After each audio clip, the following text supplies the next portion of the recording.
All right. Let's try to find a seat and all get together. We all got lots to talk about today. We just had such an exciting day. Me. But hey, who? What? I know, Chairman Martin. We're looking forward to the dogs doing well. It'll be good. But hey, thank you for everybody being here this afternoon. Just make a couple announcements. One really important announcement, just to get started with.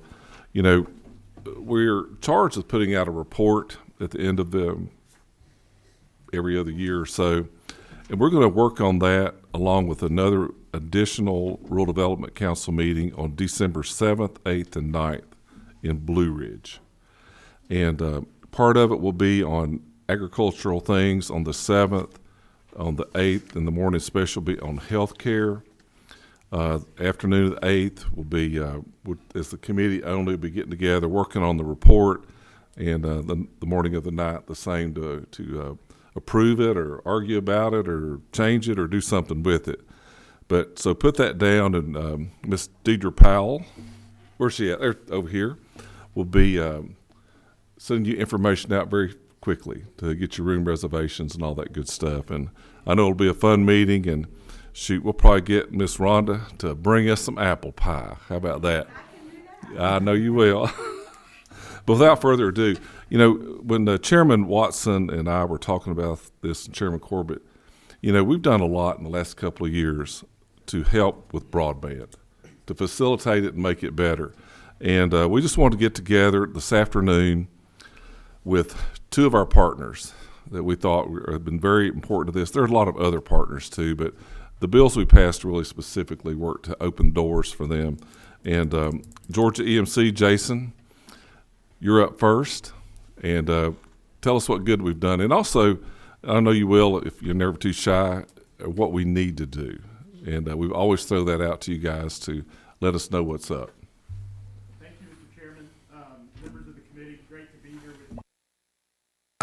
As you said, this is I was telling you when I saw you earlier, this is probably my favorite type of testimony to give, which is mostly all good news, with really no ask from you guys. Just thanking you for what you do, updating on your progress of what's happened since Senate Bill 2, and just talk about the great work that this committee, in particular this Rural Development Council, and all of you on here have done in our state on the issue of broadband. So without further ado, for those of you that don't know me, I think I know most everybody in this room. My name is Jason Bragg, Vice President of Government Relations with Georgia EMC.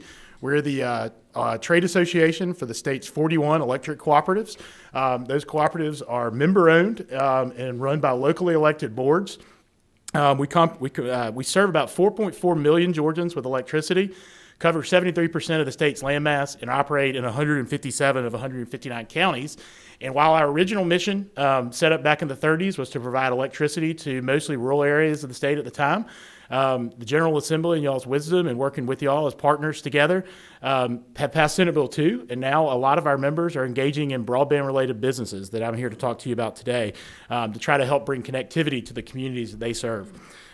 First, as I said, I want to thank this committee. I want to thank both Chairman Jaspers and Chairman Watson for the hard work they've done here. I also want to give a big shout out to Chairman Emeritus Terry England, and also the late Chairman Jay Powell. I know this was an issue that was very close to his heart. I worked very closely with him on this, as a lot of y'all in this room have, and miss him all the time. But it's great seeing his legacy and everything we've done here, and it's really exciting to do. So today, as a reminder, Senate Bill 2, as I said, germinated out of an idea that came up in this committee from the first year that y'all are meeting. And it was essentially, we had a gray area in the law where EMCs, it was unclear of whether or not EMCs in the state could provide could provide broadband-related services to their members. And so in talking with Chairman Powell and talking with a lot of you, we made the effort to go ahead and push forward legislation to clear up that statutory clarity. So what Senate Bill 2 did is it allowed our members to engage in broadband-related businesses, and also set up a model for if those EMCs wanted to serve those people directly and provide retail broadband services, they could do that under the structure set up in Senate Bill 2. We think it's a great one, and I've got some great news to show you here in a second. So Governor Kemp signed that bill in April of 2019, and at the time we had two of our EMCs, Blue Ridge Mountain EMC and Habersham EMC. I'll go ahead and just show the map, because Blue Ridge Mountain and Habersham up in the northeast corner of the state that were providing broadband services, and they have been, in many cases, been providing it for a number of years. Now, 2 years later, a little over 2 years later, we have 19 of our EMCs around the state that are either partnering with someone or either partnering with an existing telecom provider, providing those services themselves through an affiliate, or some other unique arrangement with another broadband provider or company to help bring that service to their communities. And so this is kind of our map slide. I want you to take a look at it, and this is kind of be the basis of what I'll talk about today. So just kind of the top line numbers. I know they're there, and I won't repeat them, but we have, as I said, 19. We have 6 that are using the affiliate model set up under Senate Bill 2, which requires us to have approval of cost allocation manuals, no cross-subsidization between the electric side and the broadband side, and that's all governed at the PSC, the cross-subsidization provisions of that. Of these announced projects, and when you see that, when you see this, and I'll go into detail on some of the different colors and what they mean in a second, but when you see this, these projects range from where an EMC is helping a provider bring fiber to large commercial customers for economic development in areas, all the way down to the ones in green, which are signed on with a partner to ultimately provide service to every single person in their service territory. So it's a wide spectrum. It's not, there's not a one-size-fits-all model. Everybody's taking a different approach. What works for one co-op may not work for the one next to it. Our service territories are unique. Territories are unique. They're, in some cases, very large and very diverse. In particular, some of these in South Georgia cover a very large landmass. Some of the ones around the metro area may have lots of people in Gwinnett County, like Jackson EMC in particular, has a lot of folks in Gwinnett County, but then, as you get to the outer reaches, they're a little more sparsely populated. So a vast majority, of these projects that we've announced, as I say, 77, this will touch part or all of 77 counties, and it combines about $580 million that has been committed. And when I say committed, that's money either from the EMC, money they've obtained through the FCC programs like the FCC's RDOF program, which I'll talk about in a minute, USDA Reconnect, and other sources. So when I say committed, I don't want that to sound like it's an EMC obligating that much money. It's just an aggregation of all the funding that they've gotten, that them and their partners have gotten for broadband projects around the state. The vast majority of these projects are being built with fiber to the home technology, which, as you know, is the gold standard for broadband, and in some cases can deliver speeds to the customer at 2 gigabits per second, and in some cases can deliver up to 2 gigabits per second, maybe, and possibly even symmetrical, depending on if you have a really, really fast connection. So let's briefly touch on kind of EMCs invest in fiber. Investments in fiber is really nothing new for our EMCs. We've been doing it for a number of years, and in some cases decades. An EMC-owned fiber communication network allows instant, seamless communication with our electrical grid system, and enhances our electric reliability. It also can assist in quicker restoration times. A lot of poles now have sensors on them. We can know exactly where a pole goes out. So the days of you calling your EMC and saying, my power's out, and they send a lineman to go out and look where those poles are, they can pretty much know, most of them that have fiber networks can know basically right now where exactly that pole is and save the time and trouble of having to do that. And also, as I said, it allows us to operate our electric systems more efficiently, which ultimately, as we're operate more efficiently, which ultimately saves the EMC consumer at the end of the line, because on an electric system, obviously line loss and electricity being lost over a span of time, any way that you can cut that down is going to ultimately save the consumer money, because the co-op, as member-owned co-ops, they're paying for that electricity when they get it, and anything they can do to make it more efficient is great. Fiber also has the benefit of handling large quantities of data, which allows an EMC to create a partnership. I'll talk about some of those in a second. Allows an EMC to leverage that additional fiber for either their affiliate or somebody else to use it to provide broadband services. So, as I said, Georgia is really seen as a leader nationwide on co-op broadband. I know I talked to my peers in a lot of states, and they really look to Georgia, and they look to the model that you guys have set up as really one that works around the country. And Georgia is really, as I said, we're kind of a learning lab if you look around the nation at the different business models and different ways that our co-ops are working with partners and doing it themselves. And so it's a really unique thing that folks around the country are taking notice of, so you guys should be really proud about that. So I want to highlight 4 recent project announcements just to give you and these are, I kind of picked 4 different ones and different business models, and I want to just go through them. I know some of these projects, I know I see some of you in the room that were at the announcements of these, some of you that may even had a speaking role at them, so I want to thank you for that. So let's start with Ultima High EMC, which is in the blue, in the kind of the southeast area, kind of the Vidalia area. So announced back in October, Ultima High EMC formed their subsidiary under Senate Bill 2, Ultima High Fiber, and they're bringing broadband to Toombs, Montgomery, Lawrence, Emmanuel, Troutland, Johnson, and Tattnall counties. That project is, right there in the blue. Thanks, Representative Perkle. That project is using an estimated $29 million that was obtained both through the FCC's Rural Digital Opportunity Fund program and also through the USDA Reconnect. Ultima High EMC has already begun the construction of that fiber network, and hopes and the service expects to be fully built out in a span of 3 to 5 years. Although some customers may go on as early as the end of this year. Next one I want to highlight is Sumter EMC down in southwest Georgia. It's in orange on this map that I'm showing, kind of down in the Americus area. This is a really exciting project that Sumter EMC has entered into with Windstream. I know a lot of you have Windstream territories in your area. They're calling it, the new name and the product they're using to deliver is Kinetic by Windstream. So in late September, Sumter EMC and Windstream announced their project, which is going to deliver broadband to 16,000 homes and businesses in southwest Georgia. This is a really unique collaboration that has essentially Sumter and Kinetic by Windstream working together to help solve this problem.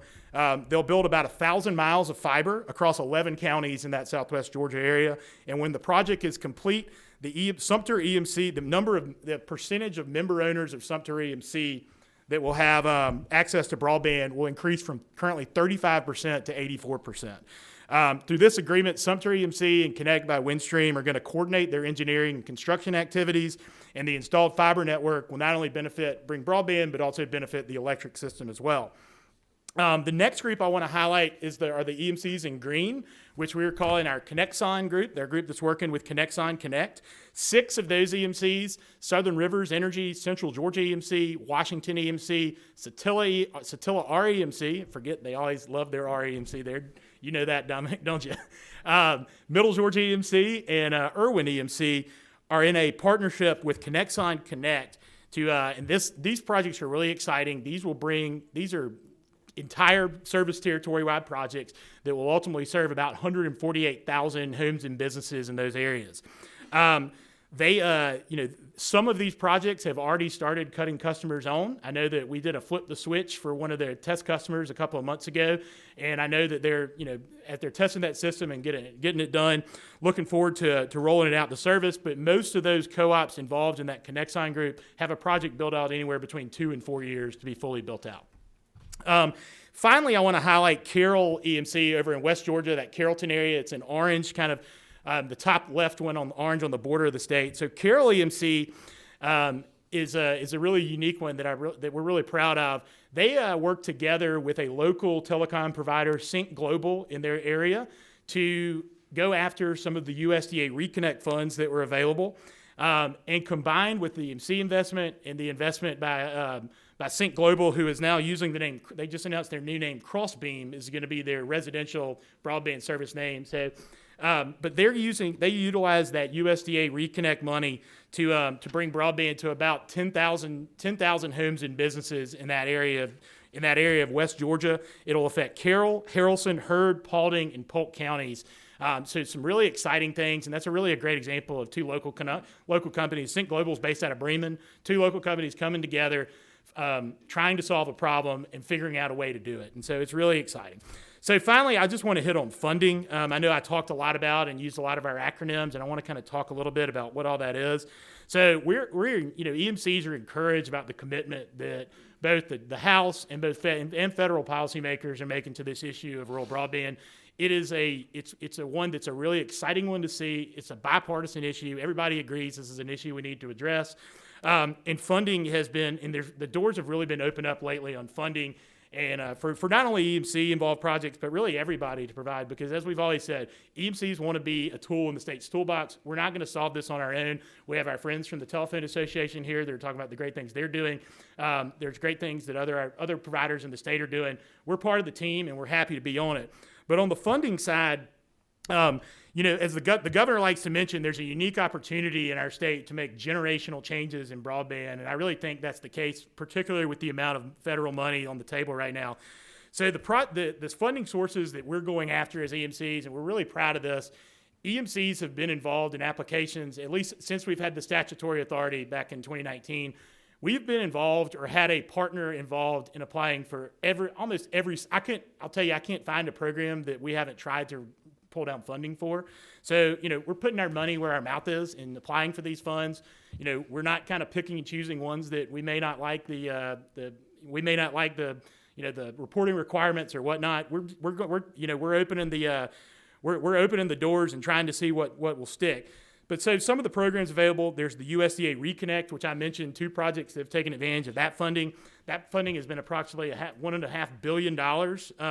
They're on round 3 of that right now. I think the round 3 applications open up maybe later this month. FCC's RDOF fund, which is the Rural Digital Opportunity Fund, phase 1 and 2, that was $20 billion. We have a number of our EMCs and their partners that are taking advantage of that project, of that funding source. There is the NTIA Broadband Infrastructure Program, which is a National Telecommunications Infrastructure Administration, which is under the Department of Commerce. They had $288 million that they have used in a grant form, and they will be the agency in charge of administering the $42.5 billion passed as part of the infrastructure bill signed the other day.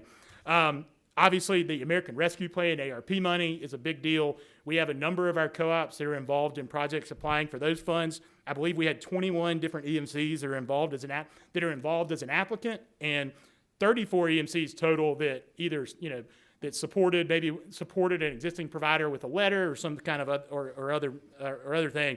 But all total of that ARP money, the governor has indicated $300 million or so will be available for broadband. I think there was about $3.4 billion in projects requested through that. $878 million of that were EMC involved projects. So that's something we're really proud of.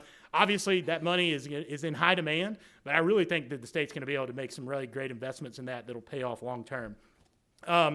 In closing, I just want to thank the committee for all the hard work. I did that at the front, and I just want to do it again. I thank the committee for all the hard work that y'all have put in on this issue. It's really rewarding to see this and rewarding to see kind of the quick results that we're seeing all across our state, not only with our EMCs, but other broadband providers as well. So with that, Mr. Chairman, I'm happy to answer any questions and or clarify anything that if I went too fast. Well, thank you. I just had a few. Thanks for that, Jason. Just most importantly, thank you for recognizing the work of Chairman Powell. Thank you. I miss him. Wow. Happy birthday to him today, by the way. Tomorrow. Wow. Well, that it's great. I'm just curious. There's 2 things that come to mind. When we looked at, you gave some numbers of one EMC that had moved up to 85%. So I know we're looking down the road a couple of years. They're doing all they can to get to 85%. But Georgia's never going to be satisfied till we. I think we've talked about that before. That 15% that's not. Yep. And that's everywhere, all over the state, where there's corners and whatnot. You keep in back your mind, is there things that we can do, not right this minute with all that's out there to help get those people too? Sure. I think, once, when the RDOF awards are fully awarded, when ARP money is put on top of that for those areas that are eligible that the state's identified, I want to say that I'm sorry, I don't know this. I'm going off the top of my head, so don't hold me to it. It's somewhere in I think about 172,000. I think there's about 300 and something thousand locations. The GTA and people that run the broadband maps say that better than me. Somewhere around 300 and something thousand unserved locations currently. RDOF will knock out about 172,000 of those, I think. And I think some of these federal programs, you're going to really kind of see that number keep kicking up. And I think what what we advocate, when we talk to federal, members of Congress about broadband policy for the co-ops, what we advocate is let's make sure that all programs focus first on those areas that need it the most, those areas that don't have any access to service, and then kind of backfill areas as we go that may have, unserved, or not unserved, underserved type, subpar service in some cases. Sure. So I think that we'll have a better understanding of that probably in a year, maybe year or two, once you kind of look at where those where those funds go and kind of how they help, in my opinion. And just following up, our trusty sidekick here, and we were talking just a little bit earlier. Are you suffering, I guess, my EMC, I see with my telephone providers here, on logistics, being able to get stuff to do this? Yeah. What's the supply chain like in y'all's world? The supply chain is challenging, like everywhere else right now. Obviously lead times on equipment is, depends on, I guess, who you are or if you have some held for you, if you've reserved it back, but we are hearing that from our members that lead times, and, with the thing, with all the federal money available, I mean, this isn't a Georgia problem, this is a nationwide problem. There's going to be a lot of fiber built and a lot of broadband built all across the country, and it's going to probably continue to put added strain on that. It's something that it's not, I wouldn't say that we're at a critical peak in our industry yet, but it's certainly something that a lot of folks are really beginning to get a little nervous about. How do we solve that? I think I'd be a billionaire if I could come up with that, I think. But, it's something that we're keeping an eye on and really working toward, doing the best we can with what we have.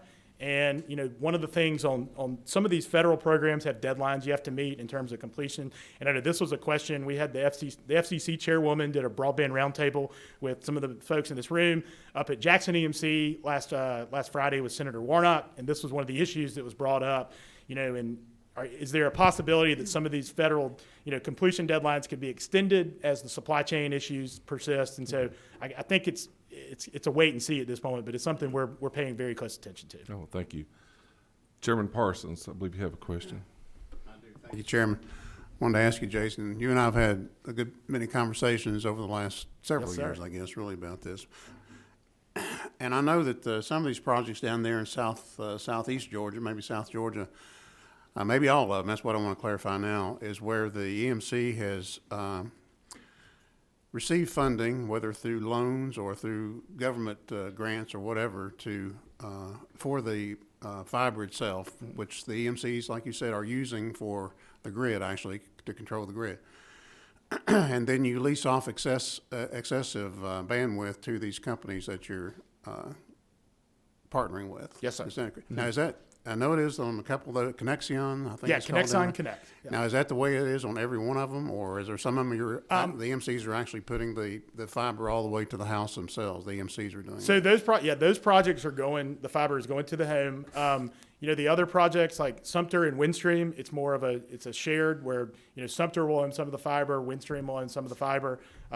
Dual purpose. There's some of those that are doing fiber swaps. I know Amicalola EMC is doing a fiber swap project with ETC, which is a telecom carrier up there. And so it really depends on which it's kind of project specific on whether the EMC owns all the fiber or whether it's shared. Yeah, I'm just curious about the funding that you mentioned. Some of it came from the FCC or the Connect Fund. Mm-hmm. I forget which one that's from. The RDOF. And then there's the funds that come from the U.S. Department of Agriculture. Mm-hmm. And then these funds are coming through this big thing, the Biden thing. So I was just wondering, I guess that's part, you'd mentioned the PSC, which I don't know why that they would be involved in broadband myself, but apparently they are involved as far as the to prevent any cross. It seems like that there's a likelihood there, or a place where cross subsidization would definitely occur. And there's got to be some, because what you should be getting is just for the EMC should just be getting money related to broadband for what you're providing for broadband yourselves, not what these companies that are partners are doing. They should be, whatever funds they need, they should be going out and getting those funds themselves. Now, is that the way it's working or not? So the way that the RDOF, so let's back up on the So it's kind of it's a different, if it's on the cross subsidization question, the EMCs that are in blue that have affiliate models where the affiliate wholly owned by the EMC is providing that service. Yeah. No cross subsidization. That's policed by the Public Service Commission. They have to approve a cost allocation manual that says, how that fiber is allocated to the affiliate. The affiliate has to pay for that, and the PSC polices that. In the case of the partnership projects, which are those in green and orange, the PSC has no oversight over those. Those are, that's whoever the EMC chooses to work with as their partner. As I said, in some cases, Windstream, Right. Sync Global, or ConnectSign Connect, whoever. Okay.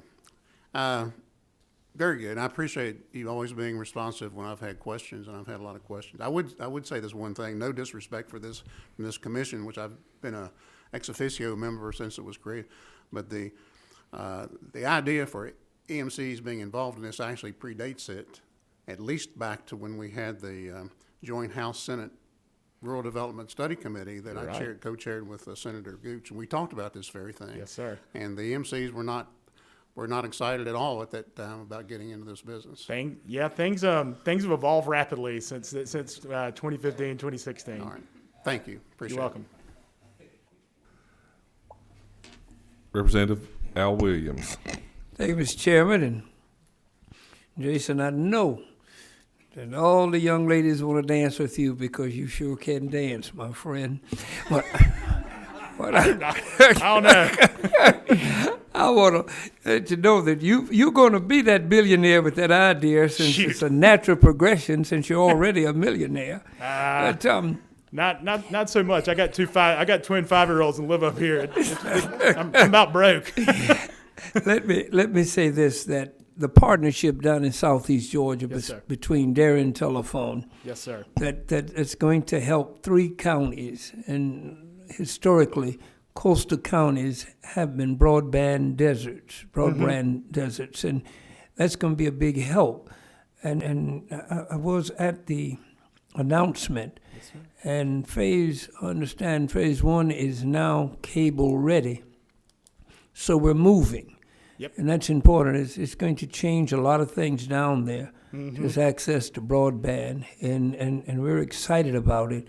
But for those who are from particularly the big metropolitan areas, I just want to be reminded my other telephone company down there, which is now CenturyLink, but it was Coastal Utilities that installed the first complete fiber optic telephone system in America, and that was in Richmond Hill. That's awesome. So we've been kind of keeping up. Well, thank you for your comments, and thank you for coming down. I know you were at that announcement that Coastal EMC and Darien did, and I believe Rondo GTA is going to cover that project. We didn't want to cover the same projects that our members are involved in together, so Rhonda's going to cover that and give you a little more about it. We did. Chairman Watson. Thank you, Mr. Chairman. Thank you for being here, Jason. A couple quick questions. So how many total EMCs do we have? 41. 41. And so we have 19 that are doing this now. So there's a good many that are not involved in this activity yet. And I guess my question would be, why and what do we need to do to help convince them to start doing this? I'll tell you, this map that I have up here, I've updated it 12 times this year already, and I think we'll have an update maybe in the next couple of months again for it to add a couple more. Right now I think we have some they're obviously EMCs are conservative businesses, have been traditionally for the 80, 90 years that most of them have been around. I think that you probably have some let's see how the model's working. Some that may not want to be the first man to jump into the water. They want to look and see how it's working. Some may have, there's some areas that they have great local telecom providers in their area that they don't need to get into this business. There's some in the metro area that have great service already, Cobb EMC, Coweta Fayette, Sawney, those ones that kind of ring Atlanta. They're looking at ways that they can help, but getting into the business or going a system-wide project just isn't feasible because there's already competition in the marketplace. So I don't think you're ever going to see every one of them. But, I do think that as you see some of these different models take off and as they see them working, we may have some that look to kind of jump on, as we get going. But, I can tell you there's not a board of the 41 EMCs in the state. There's not a board in the state that hasn't taken a look at this and look at this problem. You know, they hear it from their members. They hear it from their local elected officials. They hear it from you guys. They're looking at ways they can help. It may not be kind of the jump in the deep end of the pool like some of them are, but I think that there's really some exciting things on the horizon. Now, what can you guys do to help? I think right now, you know, with the funding situation and the funding that was set up in the state budget last year for the state grant program, I know that's kind of been put a little on hold as we deal with the federal money through ARP. That state grant money, it was great to have that grant program funded. Our folks were looking forward to taking advantage of it. It's just we've gotten bigger pots of money to deal with first. But, you know, continue to have a stable source of state funding because, as Representative Jaspers mentioned, as we, you know, try to get service to more and more of the state, there's always going to be that area that's going to be the hardest to reach, and that grant program could be a really good kind of backfill on that end. And just in my opinion personally. So, I don't think, you know, I don't think there's anything that we don't have an ask for you guys right now. You know, I think we want to see how this process plays out, see how these projects work, and then you may have some that may jump on the bus as well with them too. So I know that probably doesn't give you the full answer, but I think that's about as good as I can tell you right now. Yeah, no, that's good. And I guess too, another quick one, and this one may be kind of for both of you, but as things progress and move forward, do y'all communicate and work with DCA on our statewide map as we bring people online so that map is adjusted so that as years go by, we're able to see, you know, where the need is in southwest or southeast or wherever that spot is. So y'all stay up. Yeah, they update those maps usually in June. I guess they update them in June. Yeah, so they update them every year. Georgia EMC, along with GTA and other providers, serve on the broadband Deployment Advisory Council. That's the federal one. Sorry, but essentially we serve on the advisory committee that GTA and DCA has set up for the maps. And so, you know, we work with them, and our providers that are providing broadband, whether they be an EMC directly or a partner, are participating in those maps to make sure you guys have good information. And I'll tell you on the mapping front, as we talk to federal folks, everybody in every other state is jealous of Georgia's maps. Y'all did a great job in doing those.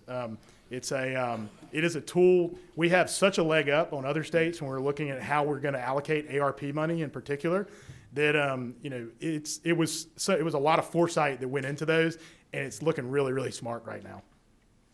The federal maps and the new federal maps are going to be based largely kind of on the same process that you guys are using, those location-based maps, and going away from kind of that old census block model.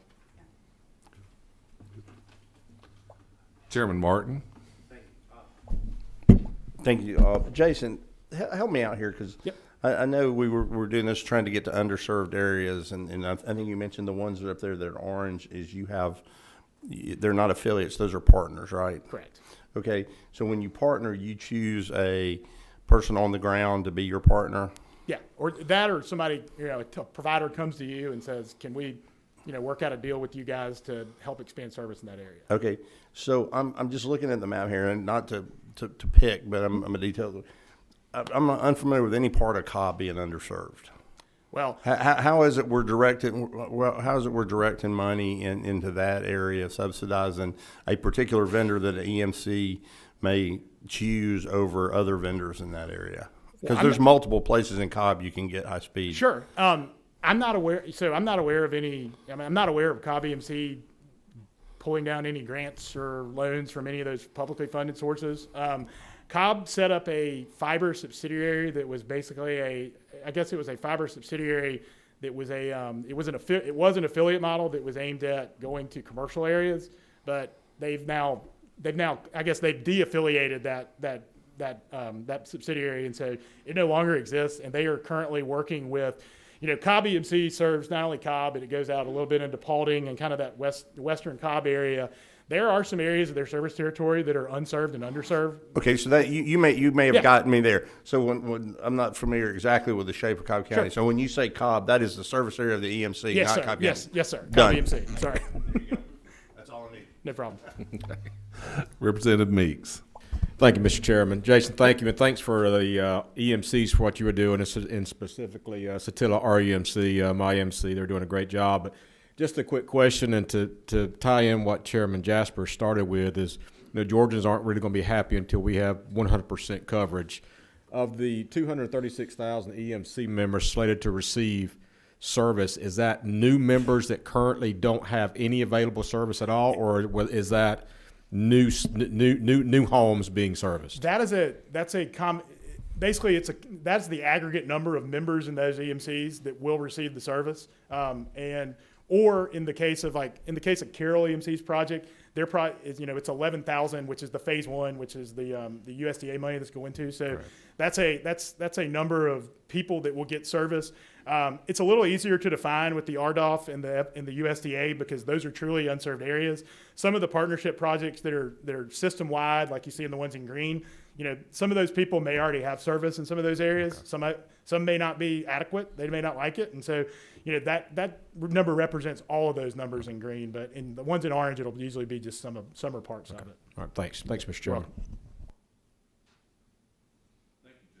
Thank you. Thank you, Jason. Well, no other questions from the committee for Jason? I know you'll see him. If you don't, you'll see him around the halls. Great Or you questions. can call him and he'll answer the phone. I will. That's for sure. Thank you, guys. Thank you, Mr. Chairman. Thank Appreciate you. it. Thank you for filling us in. Next, we have our Georgia Telecommunications Association, Ms. Rhonda Chatham. And Rhonda, if you will, just I know you've got some of your members, and please introduce them. Tell the committee about yourself. What y'all do. Pull this down. First of all, thank you, Mr. Chairman. Thank you for having us today. We certainly appreciate being here and being able to speak to you about our membership and what we're doing with broadband. Like Jason said, it's exciting to be able to give positive news. Sometimes when you're coming into these things, what do we need to do better? But in our situation, I feel like today is a very positive presentation for our members. So I just want to kind of give you just a brief update on what our members are doing, especially as it relates to Senate Bill 2 and Senate Bill 17. So the Georgia Telecommunications, we have 22 members, and of those members, 14 are independently family owned, and then 4 are rural commercial companies, and then we have 4 that are co-ops.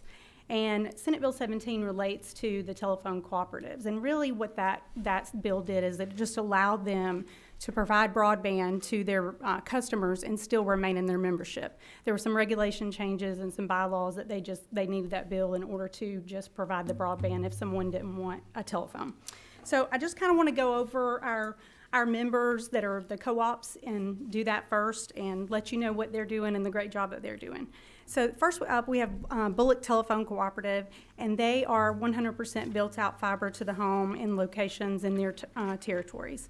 They're currently serving 11,067 locations, and they pass an estimated 13 locations.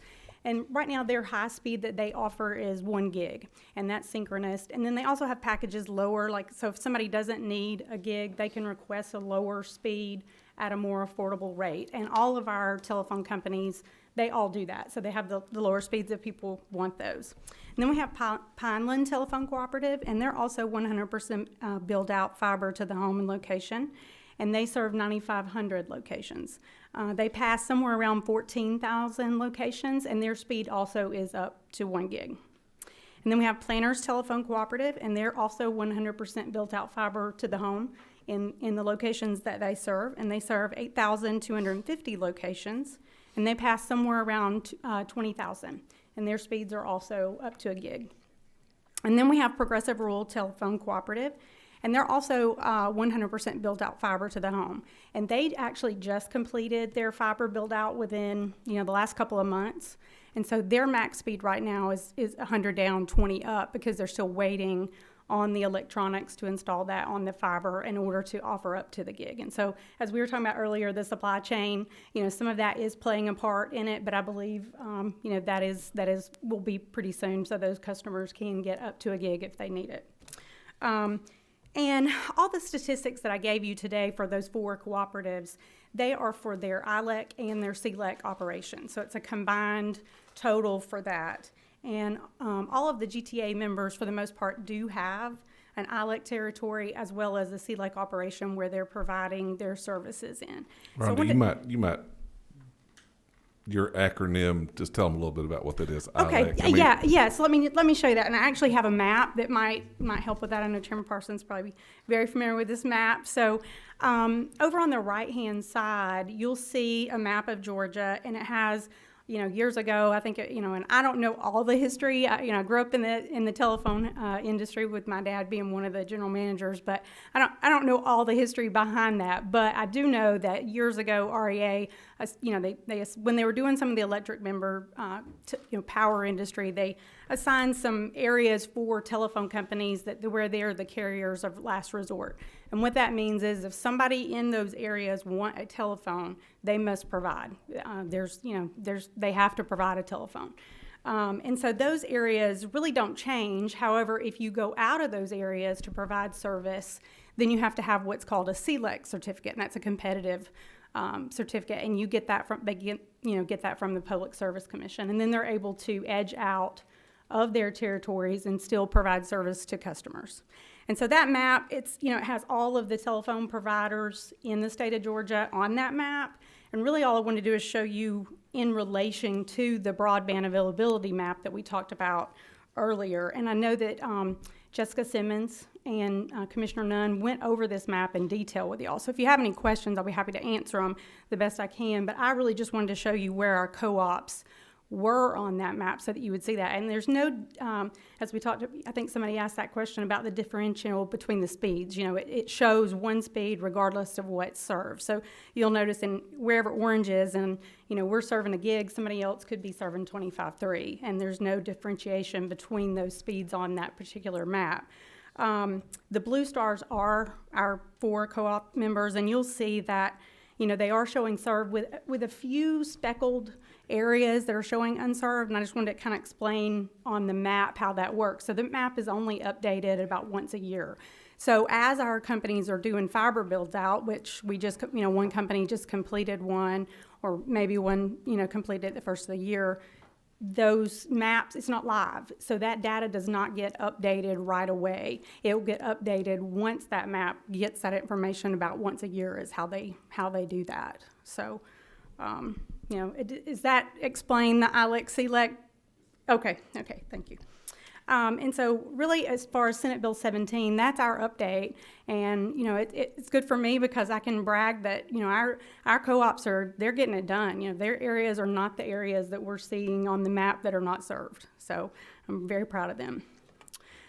We also have 2 of our GTA members who are partnering with the EMCs. And like Jason said, we did coordinate and he let me have those 2. So I certainly appreciate that. They are Darien Telephone and LJ Telephone, and both of those are family, independently owned telephone companies, great families. Darien has partnered with Coastal EMC, and they're proposing to build service in Liberty, Long, and Southeast Bryan County, and they're going to build around 450 miles of fiber. And like we said, we talked about the phases. They're going to do it in a 3-phase project. So the first phase is ready to begin. They do have that fiber. They ordered it in enough time to actually get it here. It's on the ground and ready to be installed. They did go ahead, though, because of the supply chain backlog, and order the rest of that fiber so that it would be here, hopefully, by the time they finish the first phase, and the electronics as well. So, hopefully that project will be a pretty quick turnaround in those areas and start to get some service in those counties. And the other partnership that we have is with LJ Telephone, and it's up in North Georgia, and that's with Amicalola EMC, and they're proposing service for Bartow, Cherokee, Dawson, Gilmer, Lumpkin, and Pickens County, and they're proposing to build 247 new miles of fiber.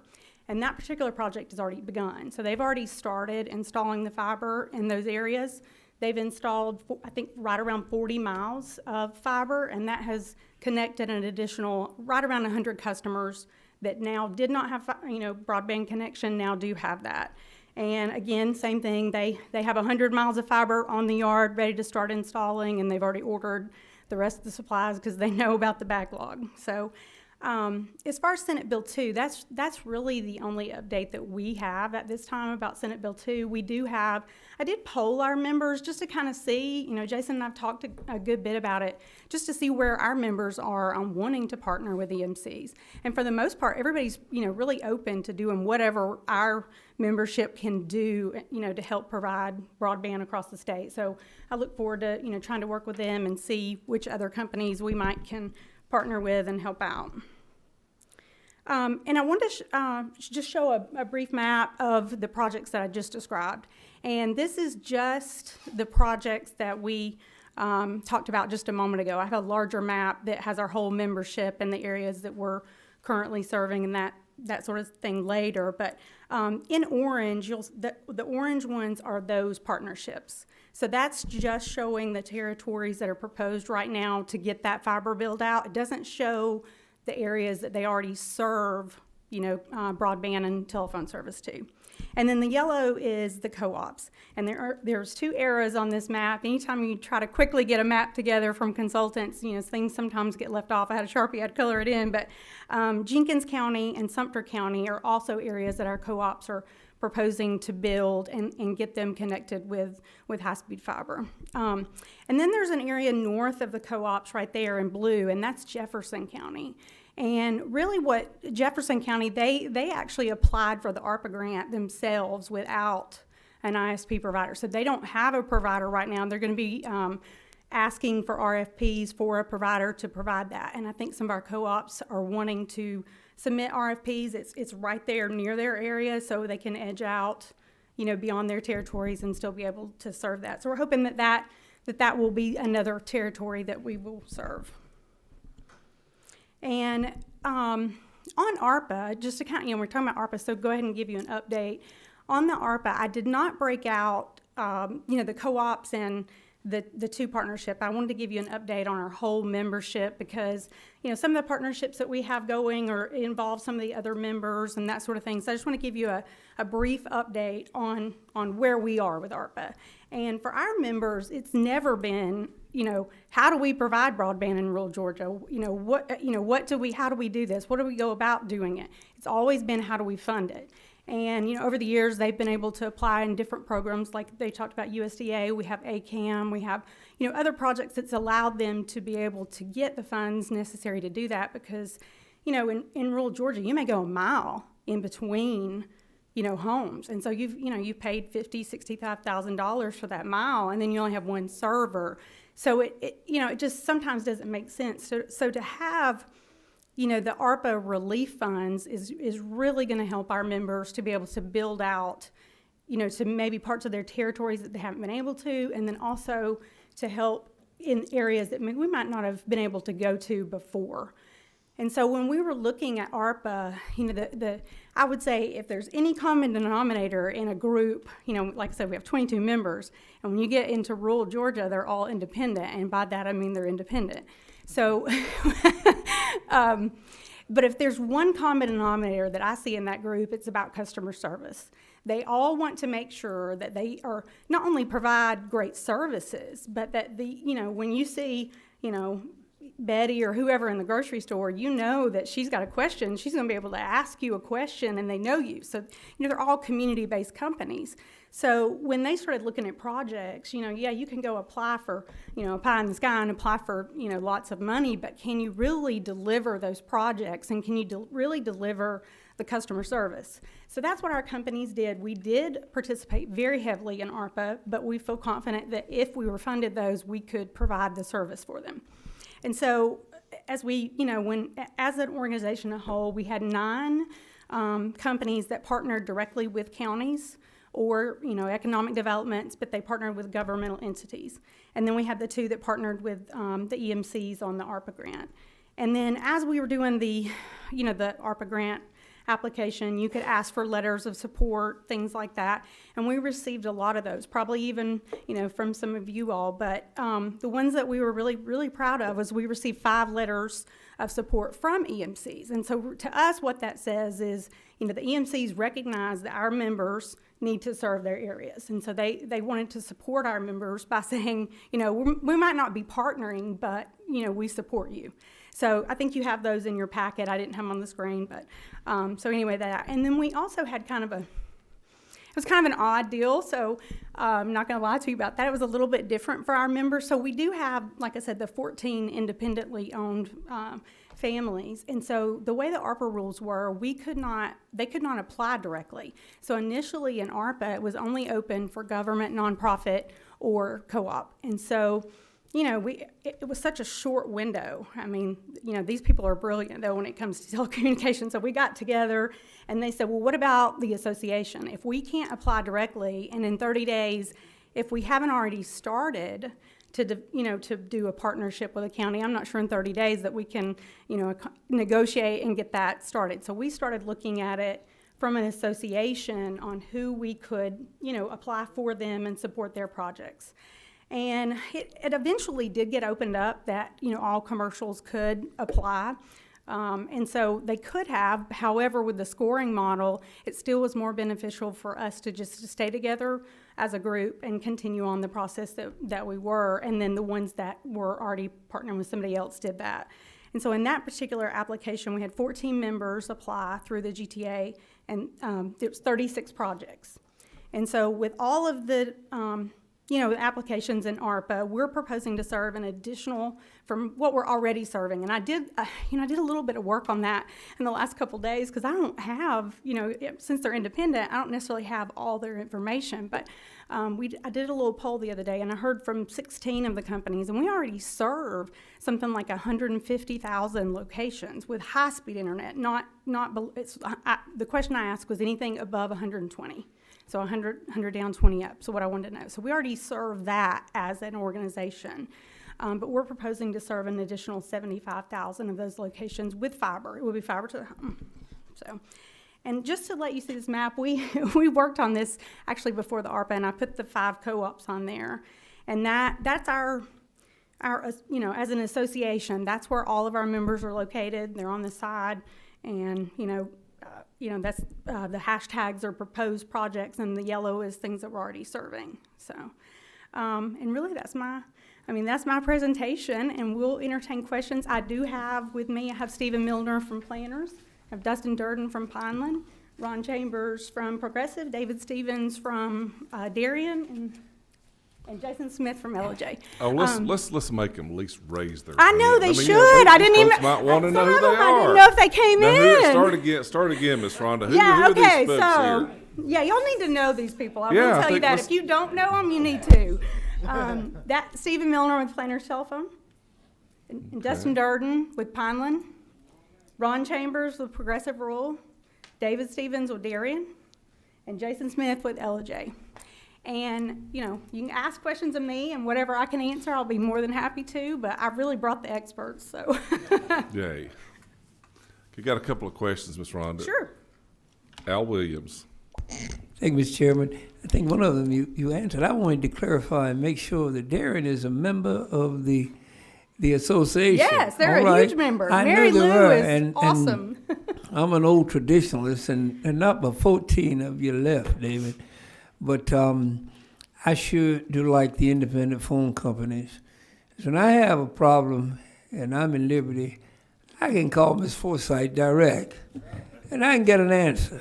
My carrier now, geez, I can't even talk to a human being anymore. And I'm just not used to that. And plus, when Johnny was living, Johnny got me reservations at JJ where there ain't no reservations. And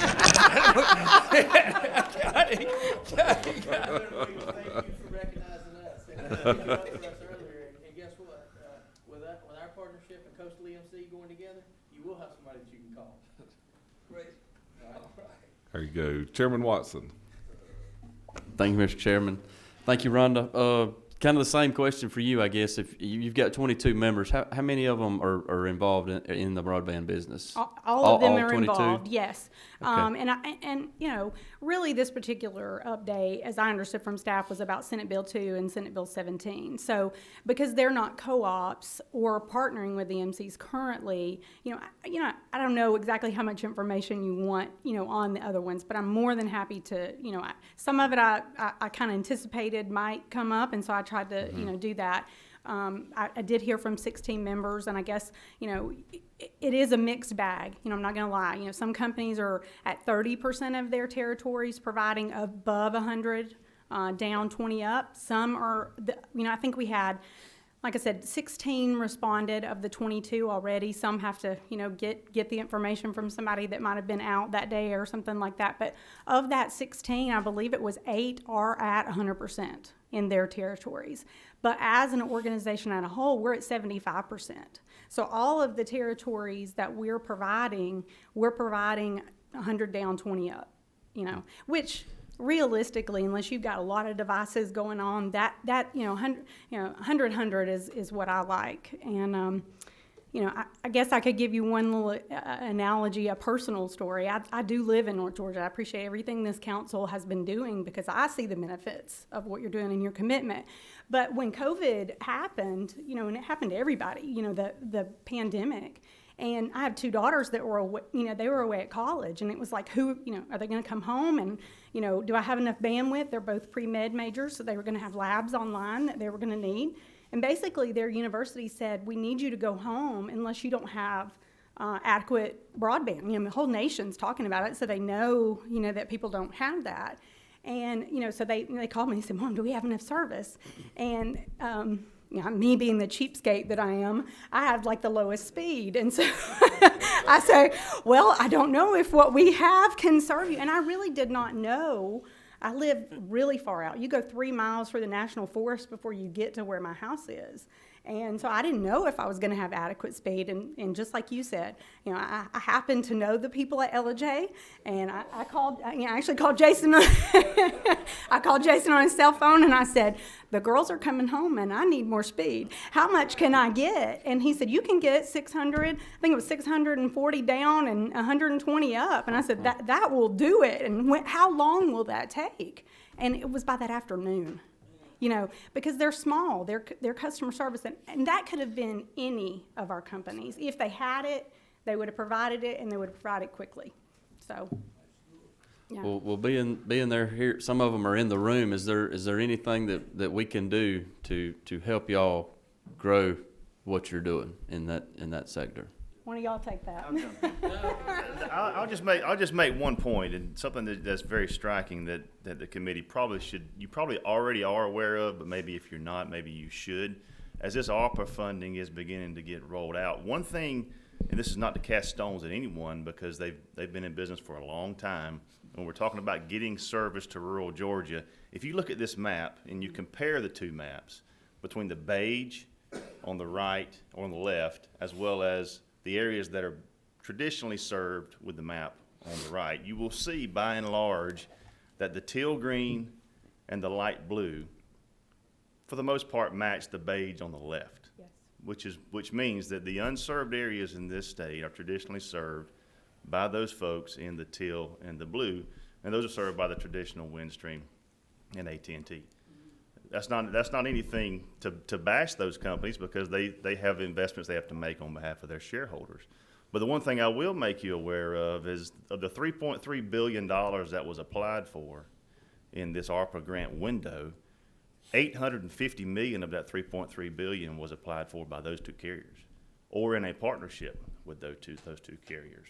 So would it be a wise investment for this state to invest in these areas that these companies have walked away from by and large and put government tax dollars at work to try to entice them to provide that service?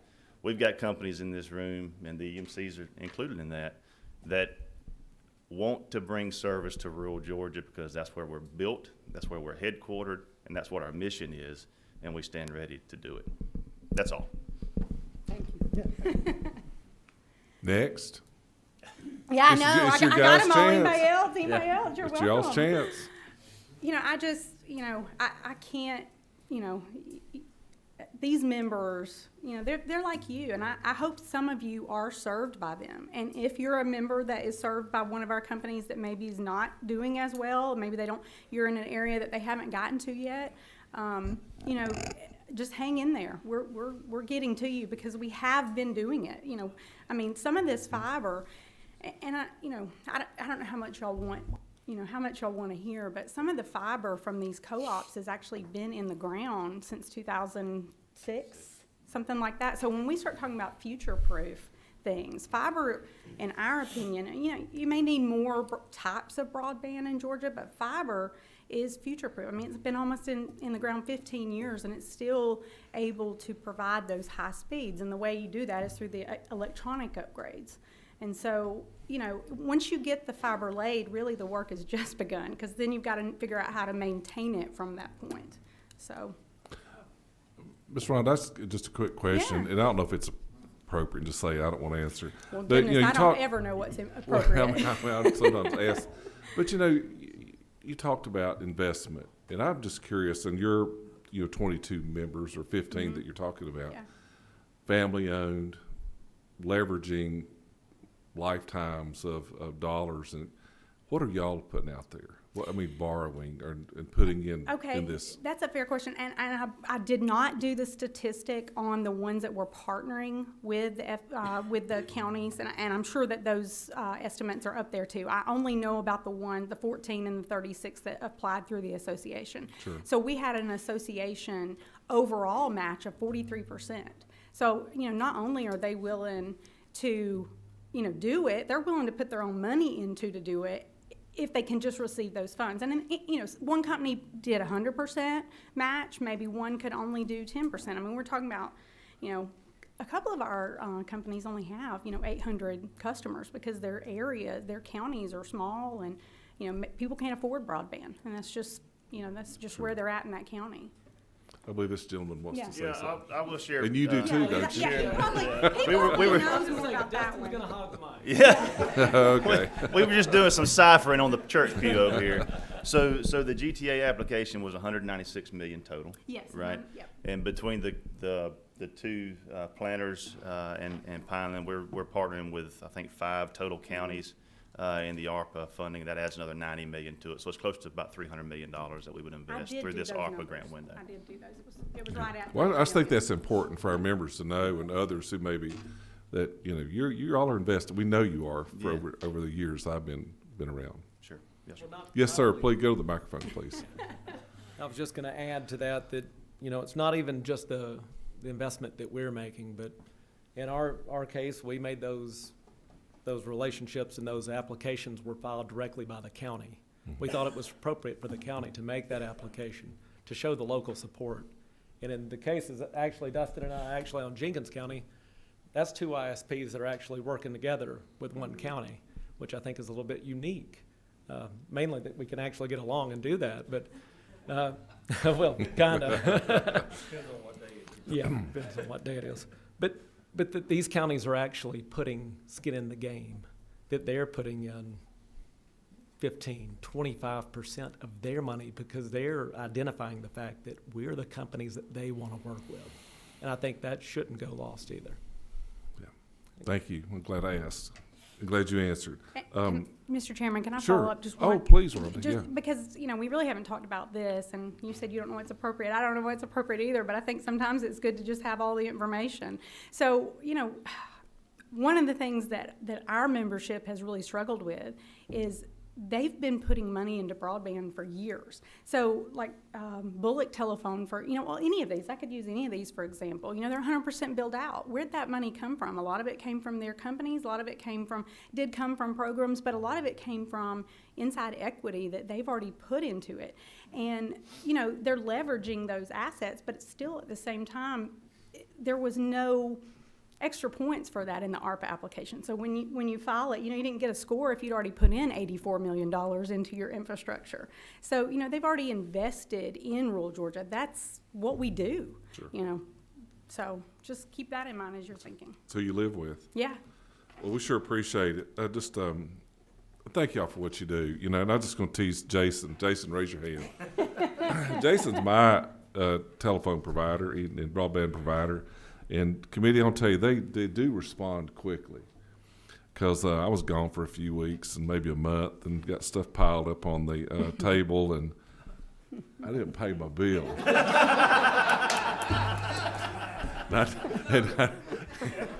And I didn't call Jason, but I should have. But I paid my bill, and by golly, within 30 minutes it was on. Thank you, Jason. You know, but it was as a side. Whew, my goodness. But members, Chairman Watson and Chairman Corbett and I thought this is something we needed to do, just to learn what, because we need to be proud of what we've done. And we brag to our members and others about what you've done with the Rural Development Council, and we just appreciate, and hope y'all stick around and let some of our members ask you questions.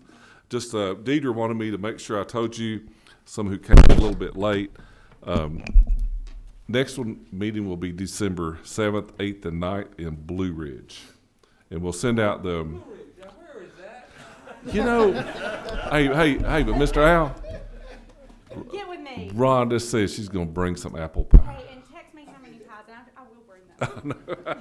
Her family makes wonderful ones, that's for sure. But, and one other little thing on, you're sitting here kind of going, but there are other people doing broadband too, and why are they not here? And, Chairman Watson and I talked about this. We wanted just to report on work that we had done. I mean, specifically about these two bills that you heard about, and just how it worked. So you could be proud of it and know about it. And there'll be time for others to talk too. But anybody else got anything? Chairman Watson? I'm good. You're good? Right down there, 18. Dominic? Thank you, Mr. Chairman.